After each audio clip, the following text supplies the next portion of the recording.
Hello বন্ধুরা, আশা করি সকলে ভালো আছো। আমি আজকে নিয়ে এসে হাজির হয়েছি দারুণ টেস্টি আর হেলদি একটা নাস্তার রেসিপি। এটা বানানোটাও সোজা, অল্প খরচের মধ্যে তোমরা কিন্তু এটা বানিয়ে ফেলতে পারো। আর যেসব বাচ্চারা কেন, বড়রাও কিন্তু অনেকে ওটস খেতে পছন্দ করে না। এইভাবে বানিয়ে দিলে ওরা তো বুঝতেও পারবে না যে এটা ওটস দিয়ে তৈরি। দারুণ টেস্টি মচমচে একটা বিস্কুটের রেসিপি। আমি একটা মিক্সার গ্রাইন্ডারের ভেতর 2 বাটি মতো ওটস নিয়ে নিলাম। ওটস দিয়ে কিন্তু অনেক টেস্টি হেলদি রেসিপি তৈরি করা যায়। আজকে আমি সেইভাবে একটা রেসিপি নিয়ে এসে হাজির হয়েছি। আমি এটাকে গ্রাইন্ড করে নিচ্ছি। দেখো বন্ধুরা, একেবারে আটার মতো দেখতে লাগছে। এবার এটাকে আমি একটা পাত্রের ভেতর নিয়ে নিলাম। একটা গাজর নিয়ে নিয়েছি, একটা পেঁয়াজ আর 2খানা কাঁচা লঙ্কা নিয়ে নিয়েছি। গাজরটাকে আমি আগে থেকে ধুয়ে পরিষ্কার করে রেখে দিয়েছিলাম। এবার গাজরটাকে আমি কুচি কুচি করে কেটে নেব। বাচ্চারা তো ভেজিটেবলস খেতেও পছন্দ করে না, কিন্তু এর ভেতরে একটা গাজরও দিয়ে দিচ্ছি, দিয়ে বানাবো। গাজরটাও শরীরের পক্ষে ভীষণই ভালো, তাই এটা টেস্টিও হবে আবার যথেষ্ট হেলদিও হবে। গাজরটাকে আমি খুব পাতলা পাতলা করে ছোটো ছোটো করে কেটে নিচ্ছি। এবারে 2খানা কাঁচা লঙ্কা কুচি করে কেটে নিচ্ছি। এবার পেঁয়াজটা খোসা ছাড়িয়ে রেখেছি, পেঁয়াজটাকেও আমি কুচি কুচি করে কেটে নিচ্ছি। তোমরা শেষ পর্যন্ত ভিডিওটা দেখো। বিগিনার্সরাও একবার দেখে কিন্তু এই সুন্দর রেসিপিটা বানিয়ে ফেলতে পারবেন। আমি গ্রাইন্ডারের ভেতর গাজরের টুকরোগুলো দিয়ে দিলাম, আর দিয়ে দিলাম পেঁয়াজ কুচিটা, আর এর ভেতর দিয়ে দিচ্ছি লঙ্কা কুচিটাকে। এবার আমি এটাকে গ্রাইন্ড করে নেব। জল দেব না, পেঁয়াজের ভেতর যে মশলাটা আছে তাতেই কিন্তু আমার তৈরি হয়ে যাবে, এটা গ্রাইন্ড হয়ে যাবে আর কি। দেখো কত স্মুথ একটা পেস্ট তৈরি হয়ে গেছে। এবারে আমি এর ভেতর দিয়ে দিচ্ছি 1খানা ডিম। আমি আজকে নাস্তাটা বানাচ্ছি যথেষ্ট পুষ্টিকরভাবে, তাই গাজর, তারপরে ডিম, এগুলি সবই খুব পুষ্টিকর। এগুলো আমি দিয়েই বানাবো আজকে। আবারও এটাকে গ্রাইন্ড করে নিচ্ছি। দেখো বন্ধুরা, কত সুন্দর একটা স্মুথ ফ্লাপি পেস্ট তৈরি হয়ে গেছে। দেখো ডিম দিয়েছি তো।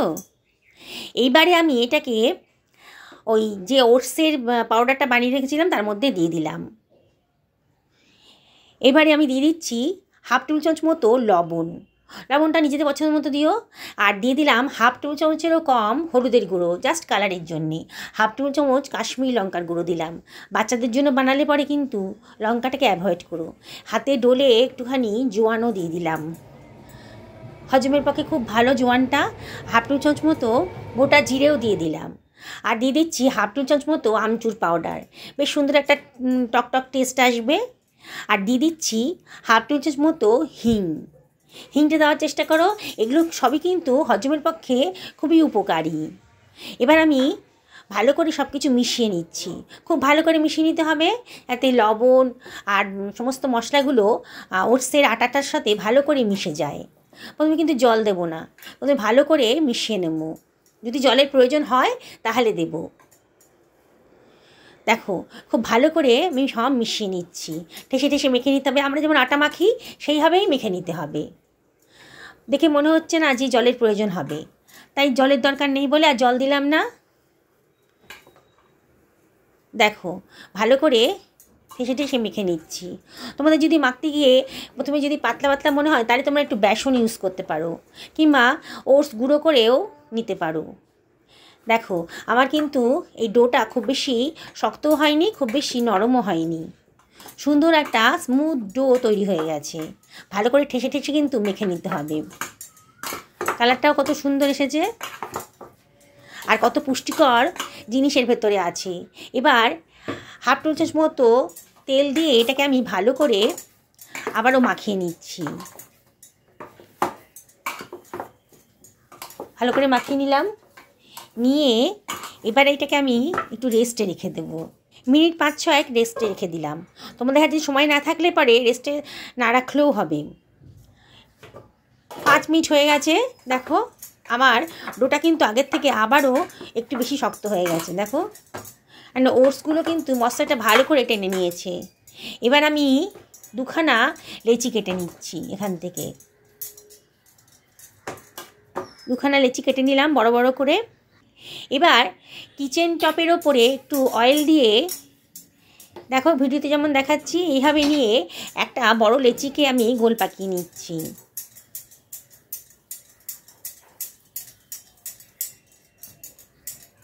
ভালো করে গোল পাকিয়ে নেব। নিয়ে এবার আমি বেলুনের সাহায্যে যেমন করে আমরা রুটি বেলি সেরকম করে আমি বেলে নিচ্ছি।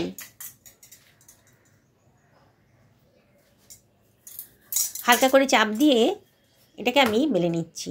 ওটস কিন্তু শরীরের পক্ষে ভীষণই ভালো, কিন্তু অনেকে আবার ওটস খেতে খুব একটা পছন্দ করে না।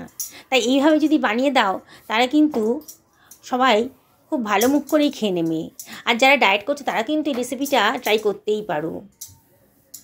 আমি বেলে নিলাম, খুব বেশি মোটাও করিনি, খুব বেশি পাতলাও হয়নি। দেখো এবারে মোটামুটি থিকনেসটা সব দিকে যেন সমান থাকে। এবারে ছোট একটা বাটি দিয়ে আমি গোল করে কেটে নিচ্ছি, তাহলে দেখতে ভালো লাগবে। আমি ছোট ছোট লেচি করে এরম গোল গোল করেও বেলতে পারতাম, দিয়ে এরম করে বেল করলে পরে দেখতেও সুন্দর হবে, পুরো গোল হবে আর তাড়াতাড়িও হয়ে যাবে। বাকি যে পোর্শনটা আমি সরিয়ে রাখলাম ওটা দিয়েও কিন্তু আবার বানিয়ে নেব। এরম ছোট ছোট লুচির মতো বানিয়ে নিচ্ছি। আর একটা যে লেচি কেটে রেখেছিলাম সেটা দিয়েও আমি বানিয়ে নিচ্ছি। দেখো বন্ধুরা, বানানোটা কিন্তু একেবারেই সোজা। অত অল্প সময়ের ভেতরে সুন্দর একটা নাস্তা তৈরি হয়ে যাচ্ছে। বাচ্চাদের জলখাবারে, হাজব্যান্ডের লাঞ্চ বক্সে তোমরা এটা দিতে পারো। সন্ধেবেলা চায়ের সাথেও কিন্তু এই নাস্তাটা দারুণ খেতে লাগবে। আর এটা যদি বানিয়ে রাখো অনায়াসে 7 দিন ধরে তোমরা এটা খেতে পারবে। তাই একবারে বানিয়ে রেখে দাও, বাচ্চাদেরকে এটা দাও, বড়রাও কিন্তু খুব পছন্দ করবে। দেখো আমি কিন্তু অনেকগুলো তৈরি করে ফেলেছি। গ্যাসে একটা ফ্রাই প্যান গরম করে তার মধ্যে 5 টেবিল চামচ মতো সাদা তেল দিয়ে দিয়েছি। তেলটা বেশ গরম হয়ে গেছে তখন এটাকে মিডিয়াম টু হাইতে রেখে আমি একটা একটা করে নাস্তার ভেতর ছেড়ে দিচ্ছি। খুব বেশি দেবো না, আমি এখানে 3টে দিলাম। দিয়ে এবার আমি চামচ দিয়ে ওপর থেকে একটু তেল ছড়িয়ে দিচ্ছি। তোমরা ইচ্ছে করলে একটা ডিপ ফ্রাইও করতে পারো, আমি এখানে শ্যালো ফ্রাই করছি। আর তোমরা যদি মনে করো একেবারে অয়েল খাবে না, তাহলে তাওয়াতে পিঠ ভালো করে সেঁকে নিয়েও কিন্তু খেতে পারো। যারা ডায়েট করছো তারা কিন্তু এইভাবেও তোমরা খেতে পারো, তাওয়াতে সেঁকে নিয়ে। তবে একেবারে অয়েল ফ্রি হয়ে গেল। এর ভেতরে অনেক কিছু পুষ্টিকর জিনিস রয়েছে, তাই এটা খুবই পুষ্টিকর একটা রেসিপি তৈরি হয়ে যাচ্ছে। আর সকাল বিকেলে নাস্তা নিয়ে আমাদের তো একটা চিন্তা থেকেই যায়, যেটা পুষ্টিকরও হবে আবার টেস্টিও হবে। তাই এইভাবে তোমরা বানিয়ে নিতে পারো। এপিট ওপিট করে ভালো করে ওলট পালট করে আমি এটাকে ভেজে নিচ্ছি। মিডিয়াম টু লোতে রেখেছি, দিয়ে ভালো করে ভেজে নেব। এটা কিন্তু বেশ মচমচে হবে। দেখো দেখেই মনে হচ্ছে যে আমার এই নাস্তাগুলো বেশ মচমচে হচ্ছে।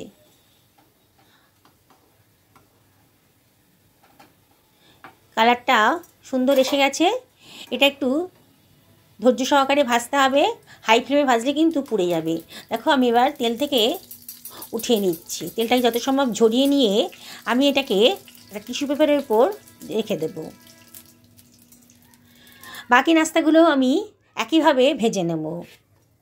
বন্ধুরা, রেসিপিটা যদি ভালো লাগে তাহলে একটা লাইক করে দিও, আর কমেন্ট করে জানিও যে তোমাদের কেমন লাগলো। আমি আগের মতনই এগুলোকেও ভেজে নিচ্ছি। বন্ধুরা, যারা আজকে আমার চ্যানেলে প্রথম দিন তাদেরকে রিকোয়েস্ট করব আমার চ্যানেলটা সাবস্ক্রাইব করার জন্যে। আর যদি তোমরা ফেসবুক থেকে দেখো তাহলে রিকোয়েস্ট করব আমার পেজটা ফলো করার জন্যে। পুরনো বন্ধুদের অনেক ধন্যবাদ, তারা তো আমার পাশেই আছো। অবশ্যই লাইক করো রেসিপিটা যদি ভালো লাগে, আর কমেন্ট করো, আর শেয়ার করো বন্ধু বান্ধব আত্মীয় স্বজনের সাথে। তোমাদের লাইক আর সুন্দর সুন্দর কমেন্ট পেলে পরে আমার ভিডিও করার উৎসাহ বেড়ে যায়। দেখো কথা বলতে বলতে কিন্তু পরের ব্যাচের নাস্তাগুলো আমার ভাজা হয়ে গেছে। দেখলে তো খুব বেশি সময় লাগে না। এগুলোকে আমি সব টিস্যু পেপারের ওপরে রেখে দিচ্ছি, যাতে গায়ে লাগা তেলটা টিস্যু পেপারে অ্যাবজর্ব হয়ে যায়। দেখো বন্ধুরা, কত সুন্দর দেখতে লাগছে। শুধু বাচ্চারা কেন, বড়রাও কিন্তু এটা খেতে পছন্দ করবে। দেখো কত সুন্দর একটা রেসিপি অল্প খরচের ভেতর হয়ে গেল, আর যথেষ্ট টেস্টি আর হেলদি। আমি একটা ভেঙে দেখাচ্ছি যে কতটা মুচমুচে হয়েছে এটা। দেখো বন্ধুরা, ওটসের বিস্কুটই বলো বা ওটসের নাস্তাই বলো, দেখতেও সুন্দর, খেতেও কিন্তু খুবই সুন্দর। সকলে ভালো থাকো এই কামনা করি ভিডিওটা শেষ করলাম।